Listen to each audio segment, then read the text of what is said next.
और सीधा रुख इस वक्त की बड़ी खबर की तरफ करने जा रहे हैं। अतीक अहमद से जुड़ी हुई जानकारी आप तक पहुंचा दे। बड़ी खबर के जरिए अतीक अहमद भारी सुरक्षा के बीच प्रयागराज के नैनी जेल से अहमदाबाद के साबरमती जेल पहुंचा। तस्वीर इस वक्त आपके सामने, साबरमती जेल पहुंचा पुलिस का ये पूरा काफिला जो इस वक्त आप देख रहे हैं। जानकारी आप तक पहुंचा दे। एक लंबा घंटों भरा सफर तय करके आखिरकार नैनी जेल से लेकर गुजरात पहुंची है पुलिस। साबरमती जेल पुलिस का ये पूरा काफिला इस वक्त कड़ी सुरक्षा के बीच पहुंच चुका है। कल प्रयागराज कोर्ट ने जैसे ही ये सजा सुनाई थी उसके बाद फैसला यहां पर यह लिया गया और इस फैसले के तहत देखिए अब किस तरह से कानूनी प्रक्रिया के तहत साबरमती जेल अतीक अहमद पहुंचा हुआ है। नैनी जेल से लेकर गुजरात पहुंची हुई है पुलिस। साबरमती जेल पुलिस का यह पूरा काफिला बेहद कड़ी सुरक्षा के चलते पहुंच पाया है। कल ही प्रयागराज कोर्ट ने आजीवन कारावास की जिस तरह से उमेश पाल अपहरण केस में सजा सुनाई थी उसके बाद देखिए ये पूरी तस्वीर निकलकर यहां पर सामने आई।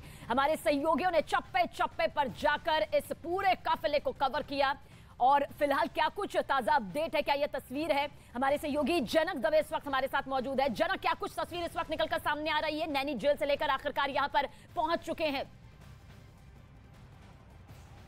देखिए 7:45 बजे अतीक अहमद का काफिला है पूरा जेल के अंदर अतीक को साबरमती जेल में भेज दिया गया। 23 घंटे का सफ़र कल 8:36 पर प्रयागराज से वहाँ से चले थे और आज 7:45 बजे के आसपास यहाँ पर ये काफिला पहुँचा है। तो 23 घंटे का जितना वक्त यहाँ पर लगा है उनको ये पहुँचने में। लेकिन अब आपको समझना होगा जो पहली बार जो एक जुर्म की दुनिया में जो अपना साम्राज्य फैलाया हुआ था अतीक ने, उसमें पहली बार जब सज़ा हुई है तो अब कैदी नंबर अलॉट होगा। कन्विक्शन की जो कॉपी है वो यहाँ के जेल आईजी को भेजी जाएगी और उसके आधार पर एक कैदी नंबर, चूँकि जेल में जिस व्यक्ति सजा के बाद जिसको आता है जो व्यक्ति, वो केवल कैदी नंबर से पहचाना जाता है, तो उनको वो कैदी नंबर अलॉट होगा। इसी जो दीवारें आपको दिख रही है साबरमती जेल के भीतर जो बैरक्स हैं वो बैरक में उनको रखा जाएगा और उसके बाद जो कैदी नंबर है वो दिया जाएगा। उसके बाद क्या प्रोसीजर होगी, तो दरअसल जब आप एक सज़ा भुगतने के लिए जब कैदी नंबर अलॉट कर दिया है तो जो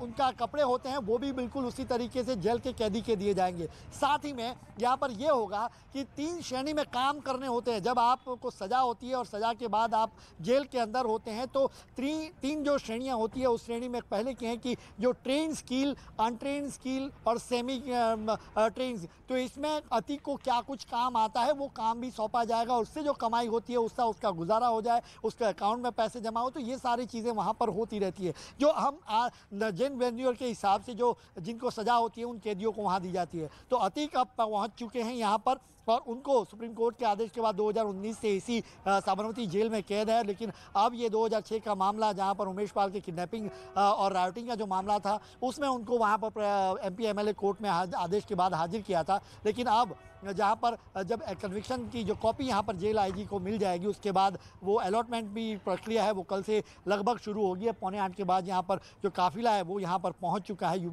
अभी जो प्रोसेस है जो हैंडओवर वो अभी हो रहा है। यूपी पुलिस की ओर से जो खत है वो मजिस्ट्रेट का जो जजमेंट है वो सारी चीज़ें वहाँ पर दी जा रही है। एक जो प्रोसीजर होती है, जैसे उन्होंने टेक ओवर किया था जब कस्टडी ली थी उस समय की जो प्रक्रिया थी बिल्कुल कस्टडी देने वाली प्रक्रिया भी बिल्कुल उसी तरीके। तो लगभग 1 घंटे जितना वक्त लगेगा यूपी पुलिस को वो प्रक्रिया पूरा करने। लेकिन अतीक को अपनी जो कस्टडी है उसमें उनको भेज दिया गया है। फिलहाल यहाँ साबरमती जेल में फिलहाल यूपी पुलिस के जो जवान हैं वो अभी ये आप देखें उनकी काफिले की गाड़ी के साथ यहाँ पर अभी इंतज़ार कर रहे हैं कि वो जो प्रक्रिया है वो प्रक्रिया वहाँ पर पूरी हो जाए और उसके बाद जो बाकी जो जवान हैं वो आए यहाँ पर आएँ और उसके बाद फिर ये काफिला जो उनको लेकर आया वो यूपी वापस जाए।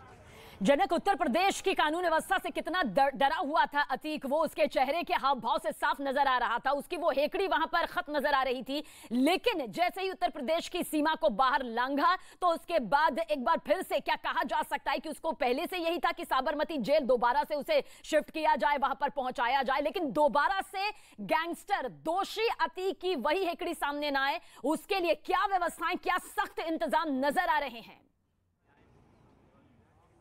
देखिए, पिछली बार जिस तरीके से जो जानकारी आई थी कि उमेश पाल की हत्या में वीडियो कॉन्फ्रेंसिंग या वीडियो कॉल से यहाँ से गई थी, उसके बाद गुजरात पुलिस ने यहाँ पर बड़ी एक रेड की थी और जो यहाँ पर कोई भी गैरकानूनी जो काम है उसको बंद करने के आदेश दिए, अवैध काम नहीं होने चाहिए, ये एक प्रक्रिया के तहत यहाँ पर होया गया। तो साथ ही में ये भी बात देखना होगा कि जब कस्टडी उसकी यहाँ पर लेने यूपी पुलिस आई थी तो अतीक अहमद इतना डरा हुआ था कि वो यूपी पुलिस के साथ जाना नहीं चाहता था।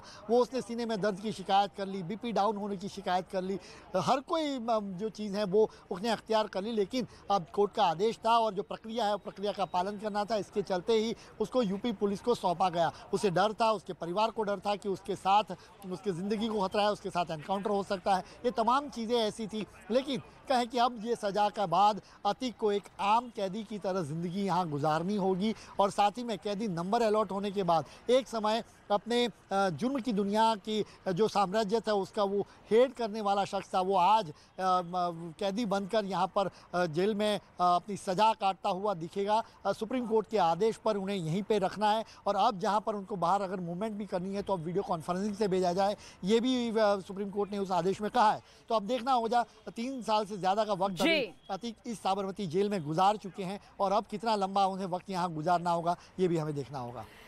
शुक्रिया जनक, जानकारी के लिए आपका नजर बनाए रखिएगा। तो हमारे सहयोगी जनक हमें ये पूरी अपडेट दे रहे हैं कि किस तरह से पुलिस का काफिला साबरमती जेल पहुंचा हुआ है और आगे का भी ये जो पूरा रूटीन है एक सामान्य कैदी के तौर पर किस तरह से अतीक अहमद को अब सजा के तौर पर यहां पर भुगतना ही होगा।